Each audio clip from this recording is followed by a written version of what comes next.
नमस्कार मित्रों, मैं आज आपके सामने पेश हूँ 10th क्लास की साइंस सब्जेक्ट के एक चैप्टर को लेकर जिसका नाम है प्रकाश का परावर्तन और अपवर्तन।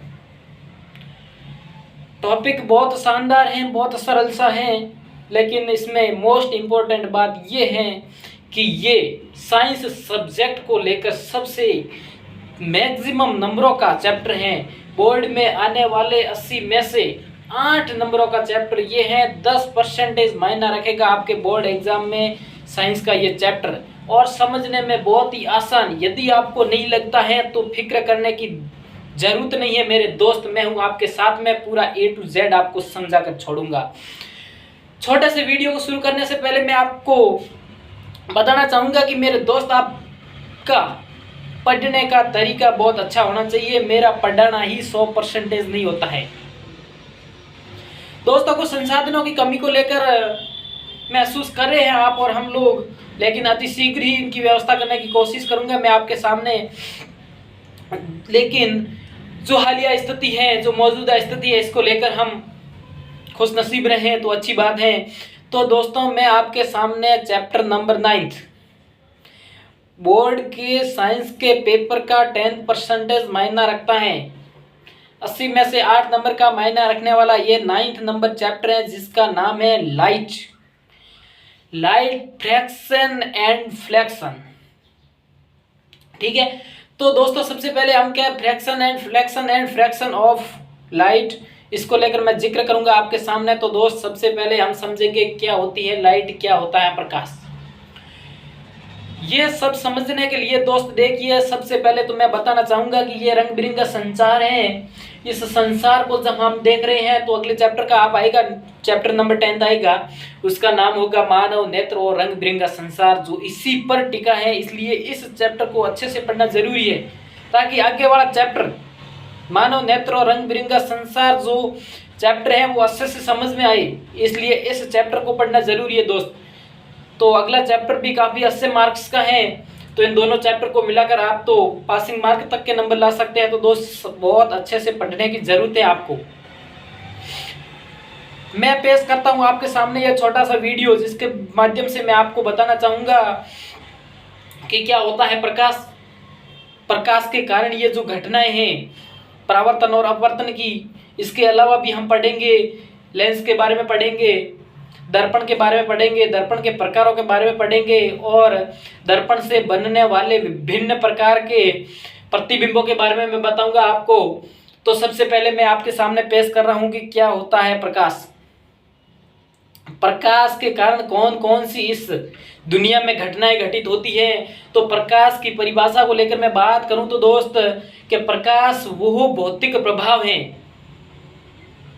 प्रकाश कोई चीज नहीं है, वस्तु नहीं है, कोई पदार्थ नहीं है, कोई द्रव्य नहीं है। पदार्थ जो होता है, द्रव्य जो होता है, चीज वो होती है, वो वस्तु होती है जो स्थान घेरती है, जिसे हम छू सकते हैं। लेकिन प्रकाश ऐसी कोई घटनाएं नहीं है। तो ये इस प्रकार की भौतिक घटना है जो हमें संसार में, इस दुनिया में, इस जगत में उपस्थित प्रत्येक वस्तु को देखने में सहायता प्रदान करती है। या फिर दूसरे शब्दों में मैं कहना चाहूंगा तो दोस्त, कि प्रकाश वो घटना है जो प्रत्येक वस्तु को दृश्यमान बनाने में हमारी मदद करती है। तो दोस्त, मैं अपन जानेंगे इसी चैप्टर में कि किस प्रकार से प्रकाश जो है वो हमारे को ये वस्तुओं, इन चीजों को देखने में सहायता करते हैं। इसमें सबसे महत्वपूर्ण प्रकाश के परावर्तन की घटना ही है। इस परावर्तन की घटना के कारण ही हम प्रत्येक प्रकार की वस्तुओं को देख पाते हैं।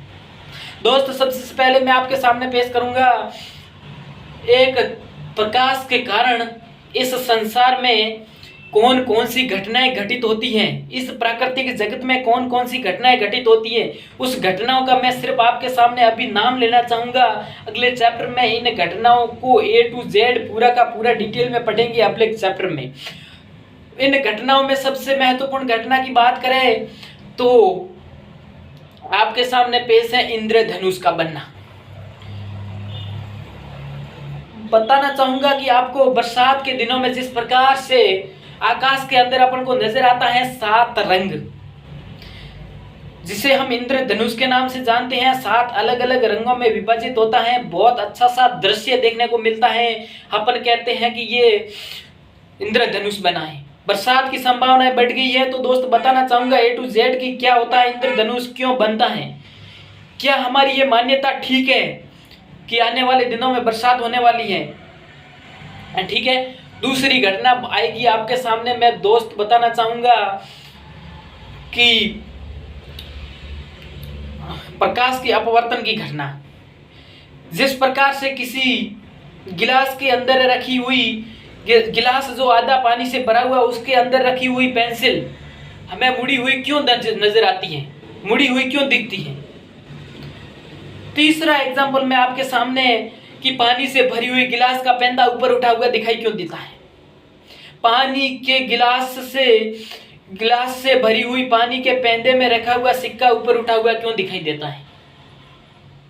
इसी को लेकर आगे की कड़ी में मैं बताना चाहूंगा मृग तृष्णा, कि गर्मियों के दिनों में जून जुलाई का महीना होता है, मई जून जुलाई का महीना होता है, हम सड़क पर चल रहे होते हैं तो अपन से कुछ मीटर दूरी पर हमें सड़क पर पानी सा नजर आता है कि वहां कोई पानी का रेला बह रहा है, वहां कोई पानी जमा हुआ है। लेकिन पास में जाकर देखते हैं तो ऐसा कुछ नहीं होता है। क्यों घटित होती है ये घटनाएं? क्यों वो प्यासा हिरण उस पानी के पीछे भागता भागता हुआ मरणासन की स्थिति में पहुंच जाता है? इसी घटना का जिक्र करेंगे हम इसी चैप्टर में। और बहुत सारी घटना है जिसको मैं बताऊंगा आगे की कड़ियों में, आगे के चैप्टर में इनको हम डिटेल से पढ़ेंगे। लेकिन ये घटनाएं सब प्रकाश के परावर्तन के कारण घटित होती है। दोस्त, इसमें सबसे पहले प्रकाश का परावर्तन पढ़ने से पहले मैं आपको छोटी सी घटना बताऊंगा जिसका नाम है प्रकाश का विवर्तन। आपके छोटी सी परिभाषा मात्र दे रखी है। इससे पहले मैं आपको बताऊंगा कि प्रकाश किरण क्या होती है। मैं हजारों बार लाखों बार नाम लूंगा इस चैप्टर के अंदर। प्रकाश किरण, प्रकाश का एक सरल और सीधी रेखा में गमन करना प्रकाश का किरण कहलाता है। प्रकाश एक सीधी सरल रेखा में गमन करती है, उसे हम प्रकाश किरण कहते हैं। बहुत साधारण सी घटना है। एग्जाम में आपको प्रकाश और प्रकाश के किरण को लेकर किसी प्रकार की कोई भी डेफिनेशन नहीं पूछी जाएगी, इस बात की गारंटी है।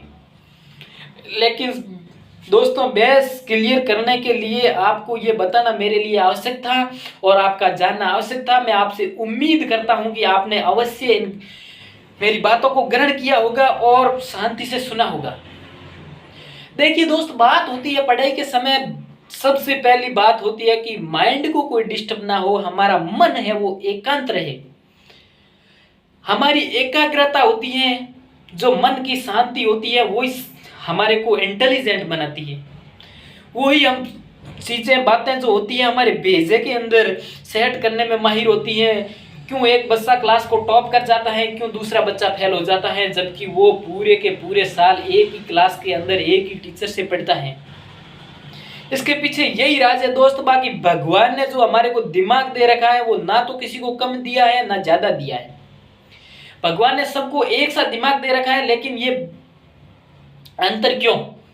क्योंकि इसमें हमारी मानसिकता काम करती है कुछ हद तक, और कुछ हद तक हमारे विचार, और कुछ हद तक जो माहौल होता है। तो आप सभी देख पा रहे हो कि यहाँ तो सबके सामने एक सा माहौल है, तो उसके घर का माहौल कह सकते हो, उसे दोस्तों के बीच में बैठने का माहौल कह सकते हो, और या फिर उसे रास्ते में आने जाने की लेकर व्यवस्थाओं को लेकर माहौल कह सकते हो। भिन्न भिन्न प्रकार का माहौल हो सकता है। तो दोस्त, मैंने आपको प्रकाश के बारे में बताया, प्रकाश की किरण के बारे में बताया। तो मैं आपके सामने मैं पहले से नाम ले चुका हूं प्रकाश का विवर्तन। क्या होती है विवर्तन की घटना? ठीक है, तो प्रकाश किरण किसी भी वस्तु के छोटे से छेद से गुजारने पर, निकालने पर, ठीक है दोस्त, देखिए ये मेरा हाथ है, दोनों हाथों के बीच में छोटी सी गली रह गई है। छोटी सी गली से प्रकाश की किरण आएगी तो इनके बीच में से निकलेगी। ये तो नहीं बात है कि प्रकाश की किरण सीधी की सीधी यहाँ से 1 इंच की जगह तो 1 इंच ही आगे जाएगी, ऐसा नहीं होगा।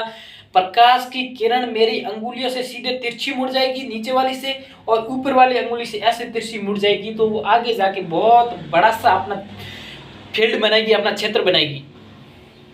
इसलिए दोस्त मैं आपको बताऊंगा कि प्रकाश की किरण का किनारों से मुड़ जाना प्रकाश का विवर्तन कहलाता है।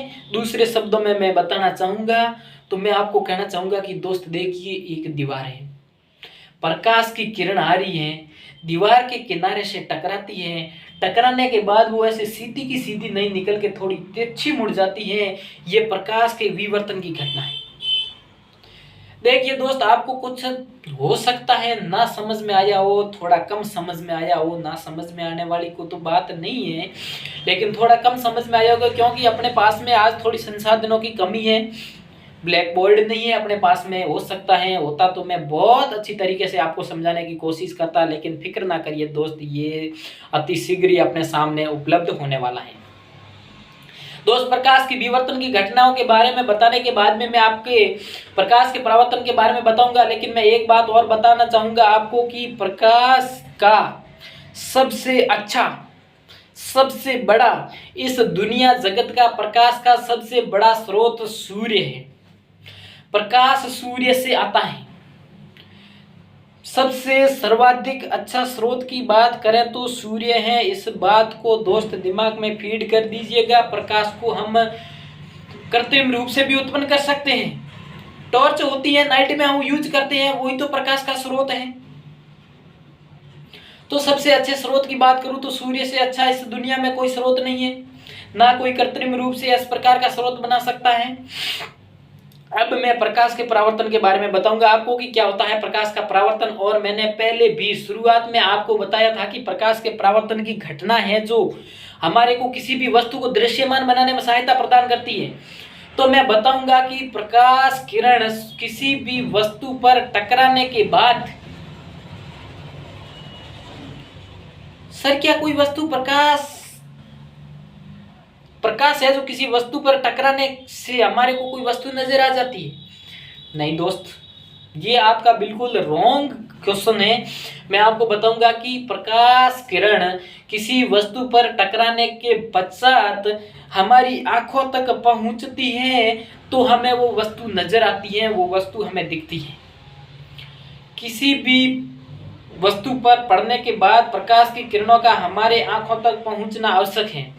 वो वस्तु हमें दृश्यमान होती है, वो वस्तु हमें नजर आती है, वो वस्तु हमें दिखती है। इस वस्तु का दिखने का पीछे का यही कारण है। मैं प्रकाश के परावर्तन को परिभाषित करना चाहूंगा आपके सामने। तो मैं कहूंगा कि किसी भी वस्तु पर प्रकाश की कोई किरण आ रही है, वो किसी वस्तु पर पड़ने के बाद में परावर्तित हो जाती है। प्रकाश पर पड़ने के बाद कोई आपतित किरण का अधिकांश भाग परावर्तित हो जाता है। यही परावर्तन की घटना है। लेकिन कुछ भाग हो सकता है उस वस्तु के द्वारा, उस पृष्ठ के द्वारा ग्रहण कर लिया हो, लेकिन मैक्सिमम भाग परावर्तित हो जाता है। तो मैं प्रकाश के परावर्तन की घटना के बारे में बताना चाहूंगा कि प्रकाश से आने वाली किरण, कोई भी प्रकाश किरण वस्तु पर आपतित होने के बाद में उसका अधिकांश भाग परावर्तित हो जाता है, प्रकाश का परावर्तन कहलाता है। समझ पा रहे होंगे आपके प्रकाश के परावर्तन की घटना को कि किसी भी वस्तु पर प्रकाश किरण पड़ने के बाद में वो परावर्तित हो जाती हैं। परावर्तित होने के बाद में वो आगे किसी वस्तु से टकरा सकती हैं, आगे हमारी आंखों से टकरा सकती है। हो सकता है कि प्रकाश किरण जैसी आई वैसी की वैसी वापस चली गई, ये बात भी हो सकती है। लेकिन इसके बारे में आपको मैं बताऊंगा, आगे अपने चैप्टर आएंगे और इस प्रकार से कई प्रयोग भी हो चुके हैं साइंस के अंदर। अलग अलग वैज्ञानिकों के नाम भी पढ़ोगे आप। केमिस्ट्री में आपने देखा होगा किस प्रकार से रदरफोर्ड ने 20,000 किरणों का आपतन करवाया था, और 20,000 में से एकमात्र ऐसी किरण थी जो 90 डिग्री से जिस पथ से आई उसी पथ से वापस लौट गई। उसके बाद में परमाणु पर्याप्तता को बताया गया कि किसी भी वस्तु के अंदर कितनी मात्रा में परमाणु होता है, कितना बड़ा परमाणु होता है, किस प्रकार से परमाणु किसी वस्तु को प्रभावित करता है। इस प्रकार की घटनाएं हुई थी। लेकिन दोस्त, आज अपन को ये नहीं पढ़ना है, आज अपन को रदरफोर्ड का नियम नहीं पढ़ना है, आज अपन को प्रकाश का परावर्तन पढ़ना है। तो मैंने प्रकाश के परावर्तन की डेफिनेशन आपके सामने रख दी। हो सकता है कि आपको प्रकाश के परावर्तन की डेफिनेशन पूरी तरह से समझ में आ गई होगी, लेकिन एक बार फिर मैं जिक्र करना चाहूंगा आपके सामने प्रकाश के परावर्तन की घटना को लेकर कि किसी भी सूर्य के प्रकाश किरण किसी भी वस्तु पृष्ठ तल पर पड़ने के बाद उसका अधिकांश भाग परावर्तित हो जाता है। प्रकाश के परावर्तन की घटनाएं कहलाती हैं। वस्तु पर जो प्रकाश की किरण पड़ती है उसे हम आपतित किरण कहते हैं। जो किरण पड़ने के बाद में उसी माध्यम में वापस लौट जाती है उसे हम परावर्तित किरण कहते हैं। तो प्रकाश के परावर्तन को लेकर अगली कड़ी में अपने कुछ नियम आएंगे कि प्रकाश के परावर्तन के क्या नियम है, किन नियमों पर चलता है प्रकाश का परावर्तन, किस कोण से आई आपतन किरण, किस कोण पर लौट गई परावर्तित होकर। तो इसके लिए कुछ बंदोबस्त बनाए गए हैं। ऐसा नहीं है कि जैसे आई न वैसे आई न, उसकी मर्जी से आई न मर्जी से चली गई, ऐसा चलता नहीं है भाई साहब। ये साइंस है, नियमों पर टिकी है, सिद्धांतों पर टिकी है। साइंस के नियमों की साइंस को पालना करनी पड़ेगी। इसलिए साइंस इस जगत में, दुनिया में आज टॉप नाम कर रही है। आपने नाम सुना ही होगा दोस्त, चंद्रयान 3। किस प्रकार से हमारे इसरो वैज्ञानिकों ने कमाल कर दिखाया, दुनिया में अपना तिरंगा लहरा कर दिखाया। चांद वो जिस पर नजर पहुंचने में भी काफी वक्त लग जाता है, वहां जाकर भारत का तिरंगा लहराया है। इससे बड़ी बात क्या हो सकती है, इससे बड़ी गर्व की बात क्या हो सकती है अपने लिए। दोस्तों, कभी वक्त मिला, मौका मिला तो चंद्रयान 3 के बारे में मैं बताऊंगा आपको डिटेल से कि किस प्रकार से हमारे वैज्ञानिकों ने ये कार्य कर दिखाया है, ये परचम लहराया है। तो दोस्त, प्रकाश के परावर्तन के नियमों के बारे में मैं बताऊंगा आपको कि प्रकाश किरण जिस कोण से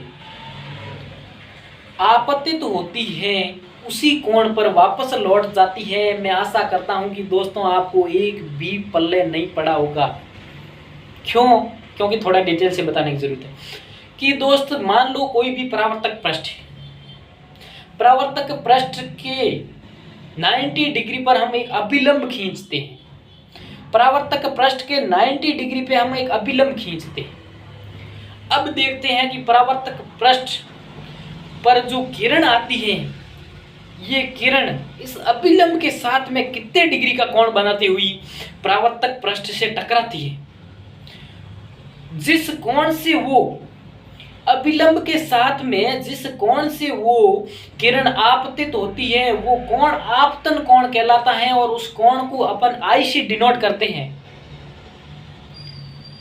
और जैसे ही ये किरण पृष्ठ से टकराती है, टकराने के बाद में किसी न किसी कोण पे लौटती है। वो कोण अभिलंब के साथ में कितने डिग्री का कोण बनता है, उस कोण को परावर्तन कोण कहते हैं और उसे हम आर से डिनोट करते हैं। यही हमारे प्रकाश के परावर्तन का पहला नियम है। कोण I is equal to r, आपतन कोण इज इक्वल टू परावर्तन कोण। तो मैं दूसरे शब्दों में, सीधे शब्दों में कहना चाहूंगा तो प्रकाश के परावर्तन का पहला नियम है कि जिस कोण से प्रकाश किरण आती है, अभिलंब के साथ में बने हुए जिस कोण से प्रकाश किरण आपतित होती है, ठीक उसी कोण से अभिलंब के साथ में ठीक वही कोण बनाती हुई प्रकाश किरण परावर्तित हो जाती है। ये परावर्तित हो जाती है। ये प्रकाश के परावर्तन का पहला नियम है। मैं सीधा यहाँ से दूसरे नियम पर टपक जाता हूँ। दूसरा नियम यही है कि प्रकाश की आपतित किरण, परावर्तित किरण और अभिलंब, प्रकाश की आपतित किरण, परावर्तित किरण और अभिलंब तीनों एक ही तल में होते हैं। ये प्रकाश के परावर्तन का दूसरा नियम है दोस्त, प्रकाश के परावर्तन का ये दूसरा नियम है। मैं आशा करूंगा आपको कि आपको दोनों ही नियम क्लियरली समझ में आए होंगे। प्रकाश के परावर्तन की घटना यहाँ पर पूरी होती है दोस्त। समझ में नहीं आता हो तो मेरे को बता दीजिए, मैं आपको पूरा का पूरा वापस बता दूंगा। ये जो 20 मिनट तक अपने समझा है, मैं 2 मिनट में इनको समझाने का हौसला रखता हूँ। आशा करता हूँ कि आपको 80% समझ में भी आया होगा, तो मैं आपको 20% इन आने वाले 2 मिनटों में भी समझा सकता हूँ दोस्त। सबसे पहले मैंने आते ही नाम लिया था रिफ्लेक्शन एंड रेफ्रैक्शन ऑफ लाइट, प्रकाश का परावर्तन और अपवर्तन के बारे में बताया था। इसके बारे में मैं आपके बाद में मैंने प्रकाश की डेफिनेशन के बारे में नाम लिया था। तो प्रकाश क्या होता है? प्रकाश वही भौतिक घटना है जो इस जगत संसार की हमें वस्तुओं को दृश्यमान बनाने में सहायता प्रदान करता है। प्रकाश किरण के बारे में बताया था कि प्रकाश एक सीधी रेखा में गमन करना ही प्रकाश किरण कहलाता है। प्रकाश के विवर्तन के बारे में बताया था, प्रकाश किरण का किसी किनारे से मुड़ जाना प्रकाश का विवर्तन कहलाता है। प्रकाश के परावर्तन की परिभाषा बताई थी मैंने। तो प्रकाश के परावर्तन की परिभाषा को लेकर मैं बताऊं तो मैंने कहा था कि प्रकाश की किरण किसी भी वस्तु तल पेंदे से टकराने के बाद में उसका अधिकांश भाग परावर्तित हो जाता है, प्रकाश का परावर्तन कहलाता है। प्रकाश किरण अभिलंब के साथ में जिस कोण से आपतित होती है, अभिलंब के साथ में ठीक वही कोण बनाते हुए प्रकाश किरण अब परावर्तित हो जाती हैं। दूसरे शब्दों में एक सूत्र के रूप में कहना चाहूँगा तो I is equal to r, I is equal to आपतन कोण, R इज इक्वल टू परावर्तन कोण। तो परावर्तन और आपतन कोण इज इक्वल होता है। पहले नियम की बात करूँगा। दूसरे नियम में मैंने बोला था कि प्रकाश की आपतित किरण, परावर्तित किरण और अभिलंब तीनों एक ही तल में मौजूद होते हैं, उपस्थित होते हैं, स्थित होते हैं। ठीक है, ये सब पढ़ने के बाद में अपना एक टॉपिक आता है गोलीय दर्पण। गोलीय लेंस भी आएगा, लेकिन अगला टॉपिक रहेगा। इससे पहले अपन बहुत कुछ पढ़ेंगे। प्रकाश के अपवर्तन की घटनाएं पढ़ेंगे, प्रकाश का पूरा गोलीय दर्पण के बारे में पढ़ेंगे, गोलीय दर्पण के भाग को पढ़ेंगे, गोलीय दर्पण से बनने वाले विभिन्न प्रकार के प्रतिबिंब पढ़ेंगे, प्रतिबिंबों की स्थिति के बारे में जानेंगे, प्रतिबिंब के आकार के बारे में जानेंगे, प्रतिबिंब को लेकर प्रतिबिंब की साइज के बारे में जानेंगे। एक टू एक पॉइंट आपको बहुत बढ़िया सा भेजे में घुसा के जाऊंगा मैं, आपके ध्यान रखना दोस्तों। मैंने नाम लिया था गोलीय दर्पण। क्या होता है गोलीय दर्पण? गोलीय दर्पण को लेकर मैं आपको बताऊं कि ऐसा दर्पण तो आपने देखा ही होगा दोस्तों। मैं आपको सबसे गोलीय दर्पण को पढ़ाने से पहले मैं आपको समतल दर्पण के बारे में बता दूं छोटा सा। हालांकि ओपन रूप से तो अपने सिलेबस में है नहीं, फिर भी आपको थोड़ी बहुत जानकारी होनी चाहिए। और सिलेबस में नहीं हुआ तो क्या हुआ दोस्त, समतल दर्पण के अलावा इस दुनिया में कुछ है ही नहीं। हमारी जब आंखें ही समतल दर्पण के बिना नहीं खुलती तो फिर समतल दर्पण के बिना तो क्या रहा इस जिंदगी में। हम सुबह उठते ही अपना मुखौटा कहाँ निहारते हैं? आप स्कूल आने से पहले अपना मुखौटा किसमें निहारते हैं? वही दर्पण समतल दर्पण है दोस्त। वो गोलीय दर्पण है ना और किसी प्रकार का दर्पण है। तो दोस्त मैं बताऊं, समतल दर्पण हमेशा हमारे जो घर के अंदर हमारा मुखौटा निहारने के लिए, हमारा मुखड़ा देखने के लिए, कहाँ क्रीम ज़्यादा लगी है, कहाँ क्रीम कम लगी है, कौन सा बाल कहाँ रह गया, कौन सी हेयर स्टाइल अच्छी लगती है, ये सब बातों का जिक्र हम जिसके साथ में करते हैं, ये सब बातों अपन जिसके साथ में करते हैं वही समतल दर्पण है। समतल दर्पण की खासियतें ये हैं दोस्त कि समतल दर्पण हमेशा अपने समान आकार का प्रतिबिंब बनाता है। जिस प्रकार से जितना बड़ा हमारा शरीर होगा, जितना बड़ा हमारा मुखड़ा होगा, उतना ही बड़ा अपन को प्रतिबिंब दिखेगा। और ये क्या करता है कि जितनी दर्पण से जितनी दूरी बिंब की होती है, ठीक उतनी दूरी पर अपन को प्रतिबिंब नजर आता है। और तो और मैं बताऊंगा कि प्रतिबिंब हमेशा समतल दर्पण में प्रतिबिंब हमेशा सीधा बनता है, आभासी बनता है, बल्कि ये प्रतिबिंब आभासी होता है, काल्पनिक होता है, वास्तविक प्रतिबिंब नहीं होता है। समतल दर्पण के प्रतिबिंब को अपन पर्दे पर प्राप्त नहीं कर सकते। इसी बातों को याद रखेंगे। मैंने 2-3-4 ही बात बताई है ओनली फॉर समतल दर्पण को लेकर। समतल दर्पण का प्रतिबिंब होता है वो वस्तु के समान आकार का होता है। समतल दर्पण बिंब के समान दूरी पर प्रतिबिंब बनाता है। समतल दर्पण का प्रतिबिंब पर्दे पर प्राप्त नहीं किया जा सकता है। और मैंने बताया था कि समतल दर्पण हमेशा आभासी और सीधा प्रतिबिंब बनाता है। सॉरी।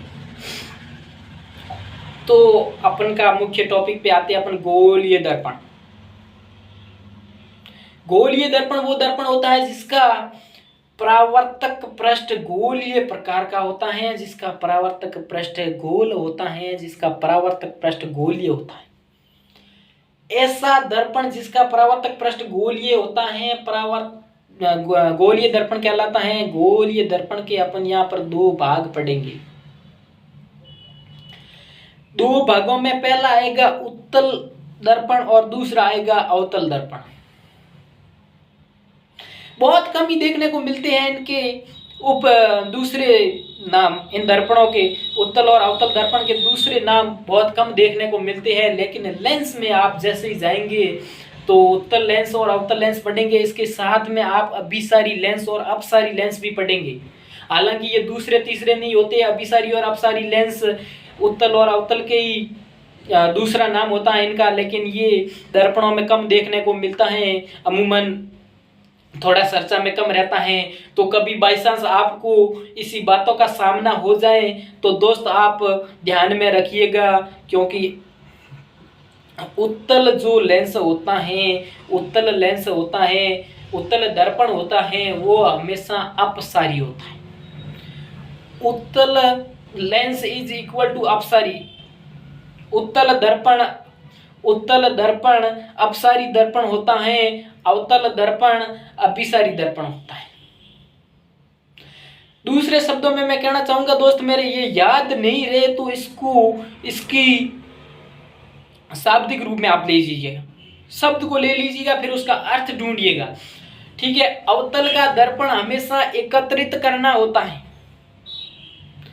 कोई भी किरण आएगी उसको एक पुंज बना के वापस कौन भेजेगा? अवतल दर्पण। बिखेर के कौन भेजेगा? उत्तल दर्पण।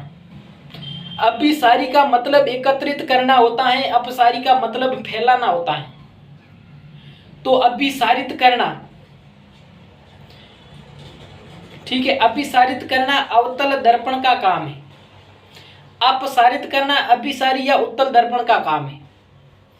तो दोस्त मैंने गोलीय दर्पण की परिभाषा आपके सामने पेश की थी। मैंने कहा कि इस प्रकार का दर्पण जिसका परावर्तक पृष्ठ गोलीय होता है, गोलीय दर्पण कहलाता है।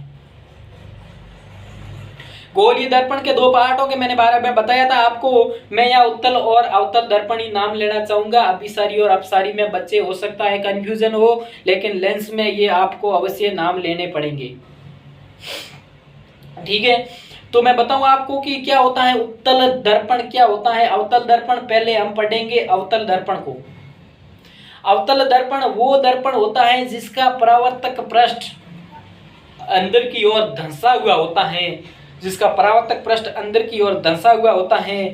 गोलीय दर्पण का ऐसा भाग, गोलीय दर्पण का वो भाग जिसका परावर्तक पृष्ठ अंदर की ओर धंसा हुआ हो, अवतल दर्पण कहलाता है। परिभाषा बता रहा हूं मैं उत्तल दर्पण की। उत्तल दर्पण को बाद में पढ़ेंगे, लेकिन अभी देख लीजिए आप। उत्तल दर्पण वो दर्पण होता है या गोलीय दर्पण का वो भाग जिसका परावर्तक पृष्ठ उभरा हुआ हो, बाहर की ओर निकला हुआ हो, वो उत्तल दर्पण कहलाता है। ठीक है। अवतल दर्पण और उत्तल दर्पण की हमने डेफिनेशन तो पढ़ ली है, लेकिन क्या क्या करते हैं ये, कहाँ काम आते हैं, क्या हमारी जनरल लाइफ में काम आते हैं, क्या हमने कभी देखे भी हैं उत्तल और अवतल दर्पण? इन सब बातों का जिक्र करूंगा मैं इसी क्लास में।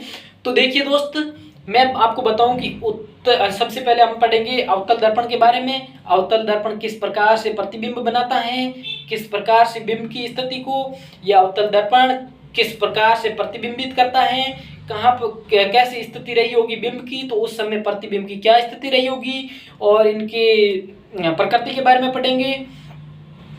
तो अमूमन देखने को मिलता है, एकाध अपवाद को छोड़ दे तो हम इस टॉपिक में पढ़ेंगे प्रकार अवतल दर्पण की इस प्रकार की घटनाओं को, इस प्रकार की घटनाओं को जिसमें बिंब को अलग अलग स्थितियों में रखने पर प्रतिबिंब अलग अलग स्थितियों पर बनते हैं। क्या रही होगी बिंब की स्थिति उस समय, क्या रही होगी प्रतिबिंब की स्थिति, एक एक बात को दिमाग में फीड करके जाऊंगा दोस्त में, ठीक है। तो सुन लीजिएगा कि सबसे पहले तो मैं आपको बताऊंगा कि अवतल दर्पण हो या उत्तल दर्पण, दोनों को मैं कॉमन बातें बता रहा हूं। अभी आने वाले 4 बातें बताऊंगा मैं। 4 बातों में ये नियम होगा, ये शर्त होगा कि किस प्रकार की किरण होगी, जो कहां से आने वाली किरण होगी, जो परावर्तक पृष्ठ पर टकराने के बाद, चाहे अवतल दर्पण की हो चाहे उत्तल दर्पण की हो, अवतल दर्पण पर टकराने के बाद में किस दिशा पे जाएगी, किस मोड़ पे जाएगी। ये सब बातें कहने से पहले दोस्त मैं आपको कुछ महत्वपूर्ण परिभाषाएं को शब्दावली पढ़ाना चाहूंगा। शब्दावली में सबसे पहले मैं आपको बताना चाहूंगा कि क्या होता है दर्पण का ध्रुव। ये 4 नियम मैं थोड़ी देर बाद में बताऊंगा। इससे पहले मेरे को याद आ गई एक शब्दावली, उसको जानना बहुत जरूरी हो गया। इस शब्दावली को पढ़ने से पहले अपन आगे नहीं बढ़ सकते। इस शब्दावली को मैं बताने सबसे पहले मैं बताऊंगा आपको ध्रुव के बारे में, क्या होता है दर्पण का ध्रुव, क्या होता है अवतल दर्पण का ध्रुव, क्या होता है उत्तल दर्पण का ध्रुव। तो ध्रुव दर्पण का वो मध्य बिंदु होता है कि उत्तल दर्पण का वो मध्य बिंदु दर्पण के परावर्तक पृष्ठ का मध्य बिंदु दर्पण का ध्रुव कहलाता है। दर्पण का मध्य बिंदु दर्पण का ध्रुव कहलाता है। दर्पण के द्वारक के बारे में बताऊंगा कि दर्पण का द्वारक क्या होता है। दर्पण का किनारा ही दर्पण का द्वारक कहलाता है। दर्पण के ऊपरी पॉइंट से नीचे पॉइंट तक का भाग दर्पण का द्वारक कहलाता है। दर्पण का व्यास दर्पण का द्वारक कहलाता है। मुख्य अक्ष के बारे में बताऊंगा। मुख्य अक्ष के बारे में बताने से पहले मैं बताऊंगा आपको कि वक्रता केंद्र के बारे में। वक्रता केंद्र को बताने के बारे में मुख्य अक्ष की परिभाषा बहुत आसान हो जाएगी, क्योंकि मुख्य अक्ष की परिभाषा के अंदर वक्रता केंद्र का नाम लूंगा बच्चे सारे वफ। इससे पहले मैं वक्रता केंद्र के बारे में बताऊं कि वक्रता केंद्र के जो दर्पण जिस गोले से कटा हुआ है, अवतल दर्पण हो चाहे उत्तल दर्पण हो, जिस गोलीय दर्पण से कटा हुआ है उस गोलीय दर्पण का जो केंद्र बिंदु है वो वक्रता केंद्र कहलाता है।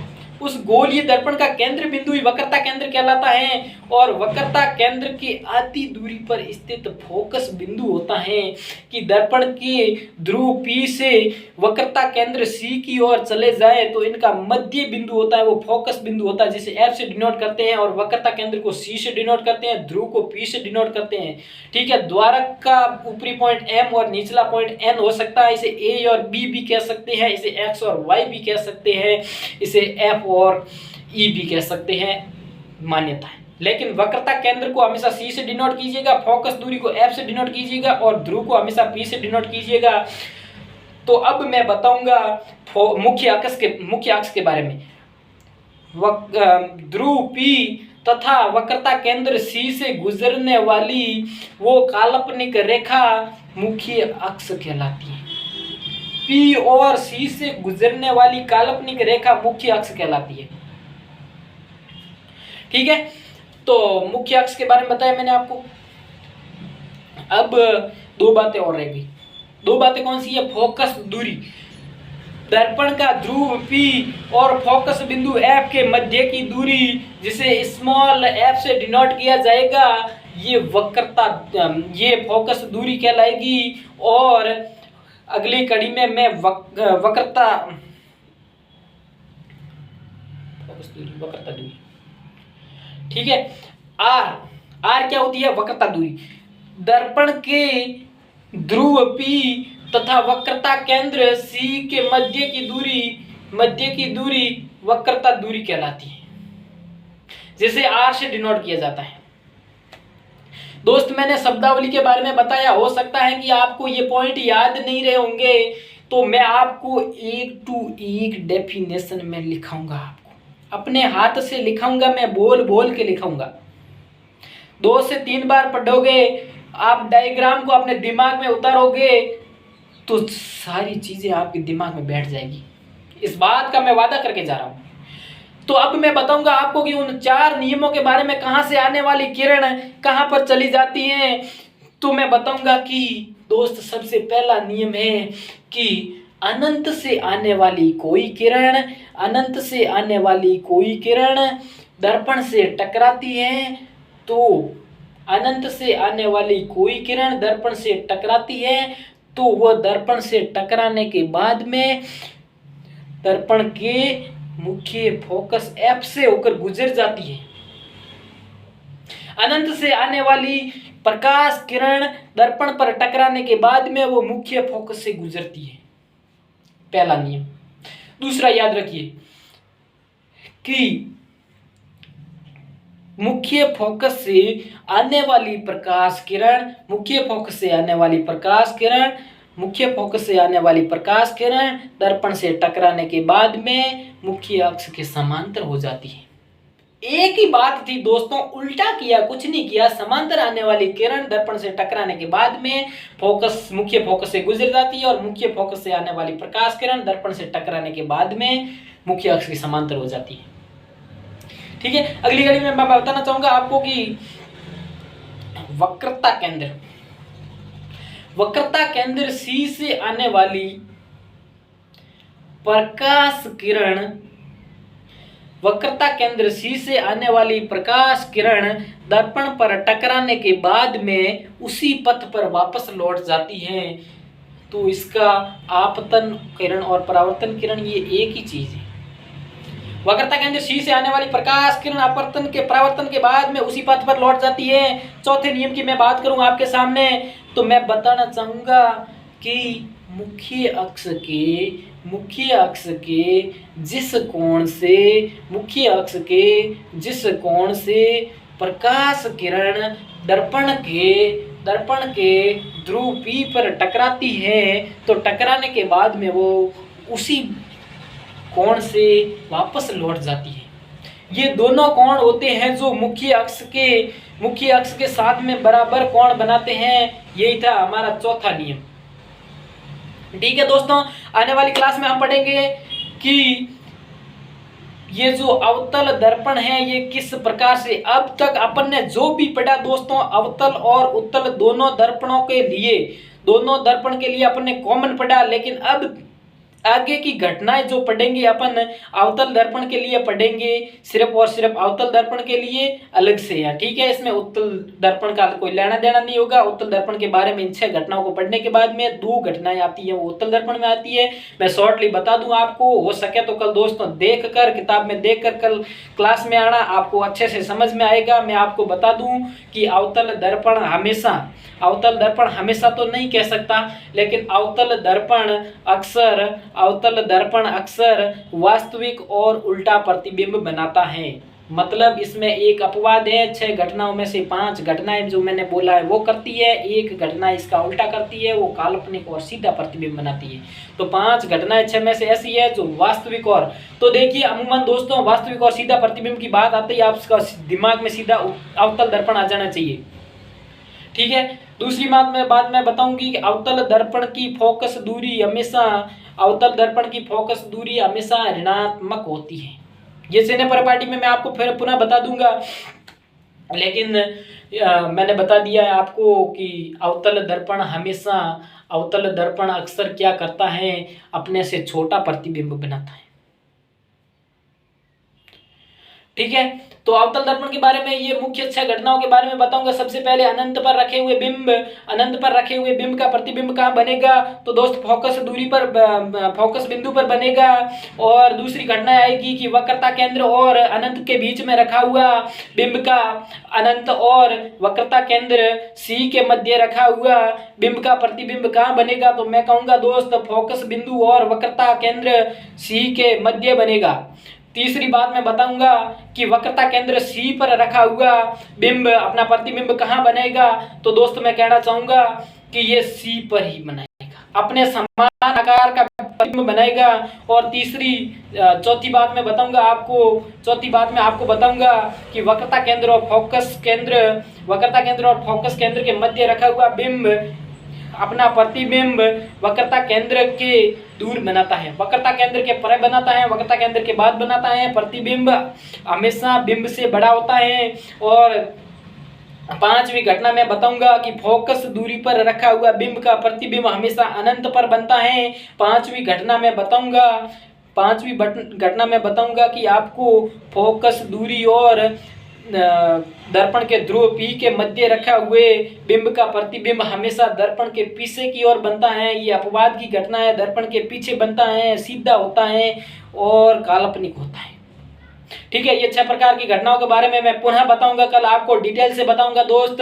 हो सके तो आप थोड़ा देख के आइएगा ताकि आपके दिमाग में ये बातें सारी ऑटोमेटिकली आती रहे। मेरे बताने से ठीक पहले ही समझ में आए तो आपको समझने में बेहद आसानी होगी। ठीक है, नमस्कार दोस्तों, मैं चलता हूँ, मिलते हैं फिर कल इसी क्लास में।